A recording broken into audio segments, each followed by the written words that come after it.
Hello, I'm Caroline Marshall, and welcome to Bump to Business Owner, the podcast speaking to mums in business, you. I'll be in conversation with some of the most inspiring women and mothers in enterprise about their journey, how they created their successful businesses alongside raising their children, and what that looks like in work and family life. Hello and welcome to today's episode of Bump to Business Owner. I'm your host Caroline Marshall, back with another mini episode. So I am recording on, I keep trying to say the 1st of November. Is it the 2nd or is it the 3rd? It might be the 3rd of November, I can't remember.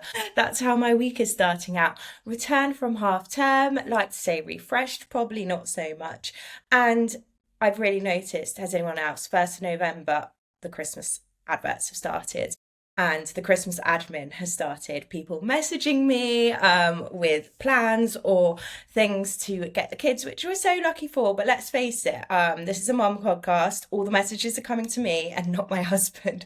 So the admin levels have already, there's a shift in November, which is so fitting for today's podcast episode, because I actually scheduled this a while ago.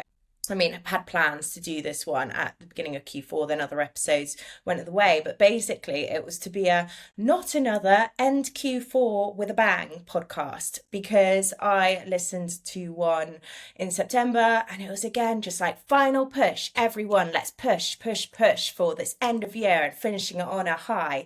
And it was September. I was listening to this and I was had a kid starting in reception, had just come off the summer and thinking, where am I? What is this? I'm not someone who can start September with a bang or January with a bang. I need to ease in. And I think if I'm like that, most of us are like that. We need to kind of readjust from mum heavy mode to work mode. I do work throughout the holidays. Apart from my scheduled time off, I'm not someone who takes the holidays off. Some people do. And I'm sure that's even more of an adjustment when you've got to get back into work mode. So I wanted to share how I've started planning the year, because basically I've realised, I think it was in January this year, I kept putting off doing goal planning for the year. I don't do resolutions, I'm very clear on that, and have always been like that pre-business, as I just don't believe January's a good time to start anything new. And if you want to start something new, why wait till January? I've just always had that frame of mind. And I'm getting more and more into the seasons kind of thing. And in January, we are kind of meant to be in a little bit of hibernation mode.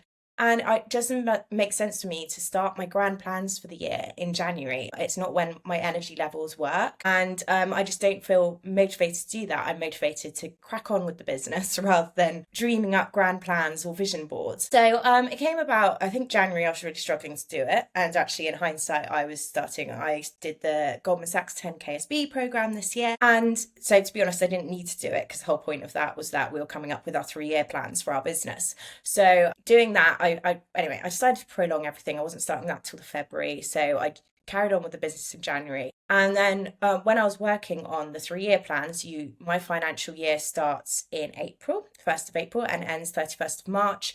And so when I was doing the plans, everything tied in with the financial year.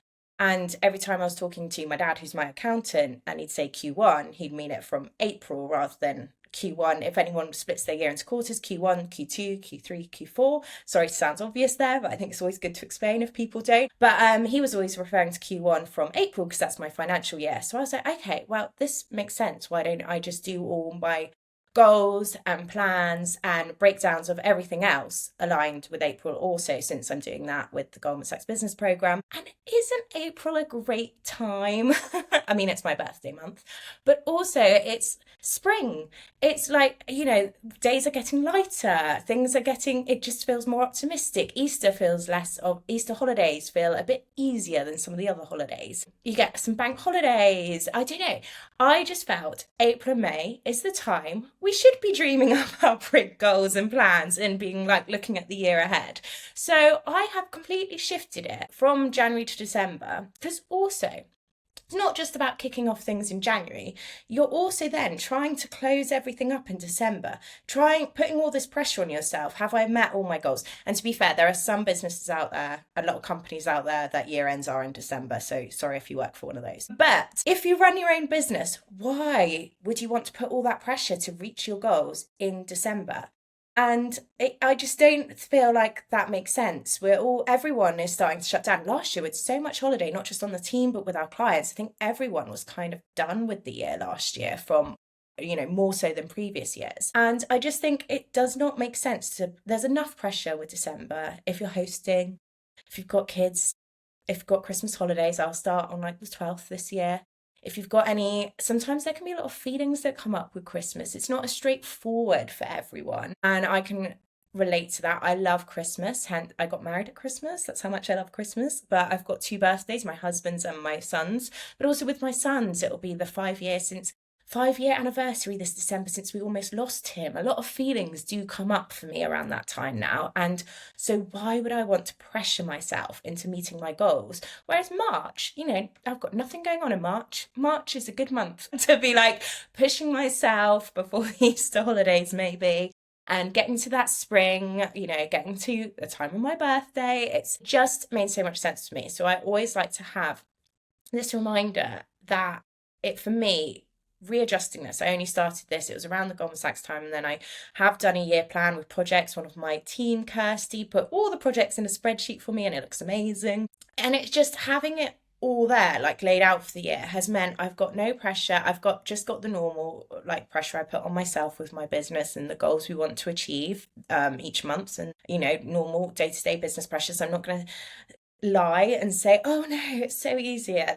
I'm not one of those people. I've built my business to be a growth business, not a lifestyle business. So I do have a lot of pressures that come with that, a lot of people to look after, whether it's clients, team to support. So it's not without its pressures. And something we have in our industry is, people taking leave to clients want cover, providing cover for that over Christmas. We have a lot to navigate as a service-based business over Christmas. So why do I want to really, really push us with our goals and business plans?